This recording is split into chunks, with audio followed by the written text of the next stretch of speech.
역사대장입니다. 여러분, 단 10초 안에 교과서에서 절대 말하지 않은 금기의 진실을 말씀드리겠습니다.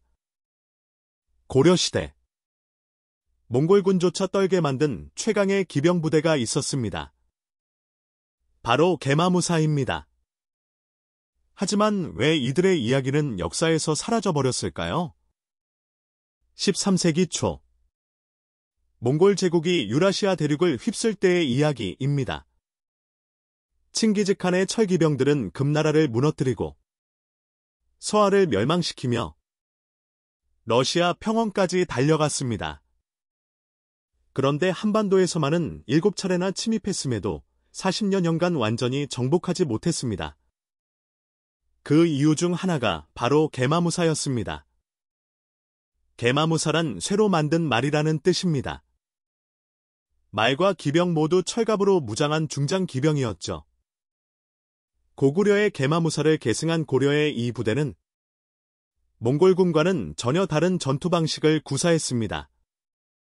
몽골의 경기병이 기동력과 활을 주무기로 삼았다면 게마무사는 중무장한 채 적진을 정면 돌파하는 것이 특기였습니다.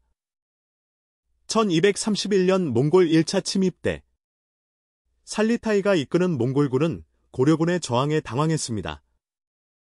이들은 우리가 아는 동방의 군대와 다르다는 기록이 몽골사에 남아있을 정도였죠. 게마무사들은 평지에서 몽골 기병과 정면 승부를 벌여도 밀리지 않았습니다. 무게가 1톤에 달하는 말과 기병이 일체가 되어 돌진하는 모습은 마치 움직이는 요새 같았습니다. 당시 게마무사 한 기의 무게는 기병과 말, 그리고 갑옷까지 합쳐 약 2톤에 달했습니다. 현대의 경차 한 대와 맞먹는 무게였죠. 이들이 돌격할 때의 충격력은 상상을 초월했습니다.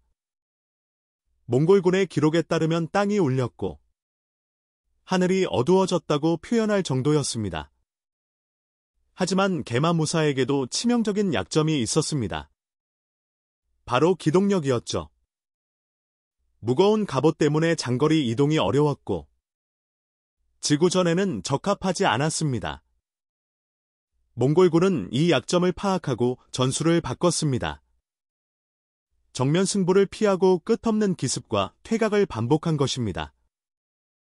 그런데 여기서 놀라운 사실 하나가 발견됩니다. 게마무사의 갑옷 제작 기술이 당시 세계 최고 수준이었다는 점입니다. 12세기 고려의 철강 기술은 송나라나 일본을 훨씬 능가했습니다.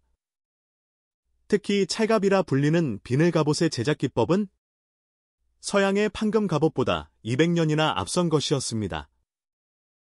1270년, 강화도에서 개경으로 환도한 후 게마무사 부대는 급속히 해체됩니다. 원나라의 간섭 정치가 시작되면서 고려 고유의 군사제도가 변화한 것입니다. 하지만 진짜 이유는 따로 있었습니다. 게마무사들이 너무 강력해서 왕권의 위협이 될 수 있다고 판단한 것입니다.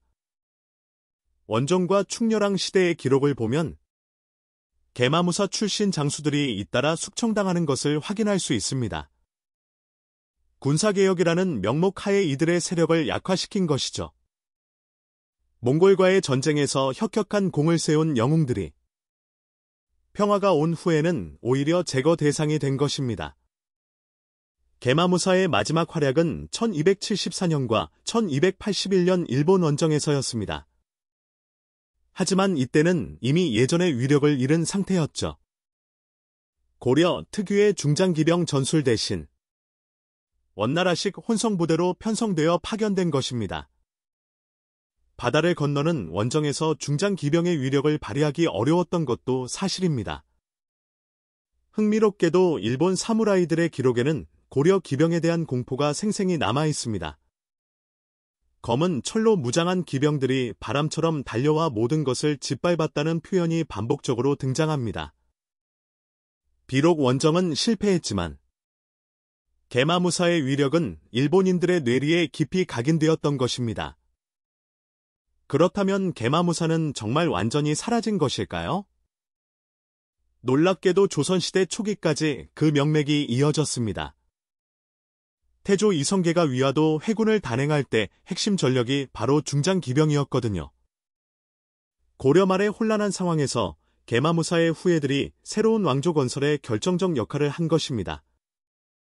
세종대왕 시절의 사군 육진 개척 과정에서도 중장기병의 활약상을 찾아볼 수 있습니다. 야인들과의 접경지대에서 기동성보다는 방어력을 중시하는 전투가 벌어졌기 때문이죠.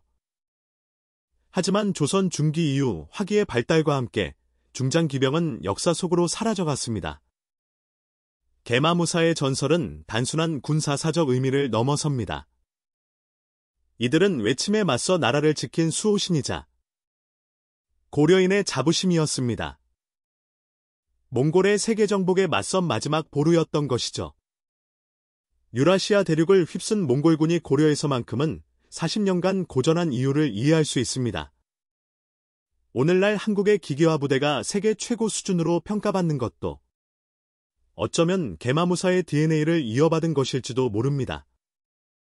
첨단 전차와 장갑차로 무장한 현대의 기갑부대가 1000년 전 철갑을 두른 계마무사의 후예라고 할 수 있을 테니까요. 역사는 이렇게 현재와 연결되어 우리에게 살아있는 교훈을 전해줍니다. 하지만 여전히 풀리지 않은 수수께끼가 남아있습니다. 계마무사들의 갑옷과 무기는 대체 어디로 사라진 것일까요? 그리고 그들이 사용했던 비밀 전술서는 정말 모두 불타버린 것일까요? 다음 시간에는 일본에서 발견된 고려 갑옷의 충격적인 정체를 파헤쳐 보겠습니다.